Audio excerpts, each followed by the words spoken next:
આગામી રક્ષાબંધનના પવિત્ર પૂર્વે વડોદરા જિલ્લાના ડભોઈ નગરપાલિકા પ્રમુખ પુષ્પાબેન રાવળની આગેવાની હેઠળ કોંગ્રેસ સમિતિની મહિલાઓ અને નગરપાલિકા સદસ્યો જિજ્ઞાસાબેન વાળંદ, કલ્પનાબેન સુથાર અને તેમજ રહીસા પઠાણ દ્વારા ડભોઈ પોલીસ સ્ટેશન ખાતે રક્ષાબંધનની ઉજવણી કરવામાં આવી હતી। આ પ્રસંગે મહિલાઓએ પીઆઈ એટી પટેલને કલાઈ પર રાખડી બાંધી કપાળે તિલક કરી મોઢું મીઠું કરાવીને કાર્યક્રમની શરૂઆત કરી હતી। ત્યારબાદ સ્ટેશનના તમામ પોલીસ કર્મીઓને પણ રક્ષા બાંધી તેમના દીર્ઘાયુ તેમજ પ્રજાની રક્ષા માટે પ્રાર્થના કરવામાં આવી હતી। ફકીરા ખત્રી સાથે ડભોઈ।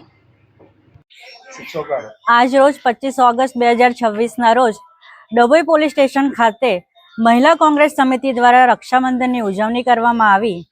જ્યારે પોલીસ ભાઈઓ 24 કલાક આપની સુરક્ષામાં હોય તેવા તમામ ભાઈઓને રાખડી બાંધીને ખૂબ આનંદ થયો।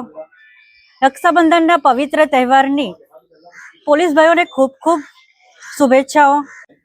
આ પ્રસંગે હું જિજ્ઞાસા યતીન વાડન, પુષ્પાબેન રાવલ અને તમામ કોર્પોરેટર હાજર રહ્યા।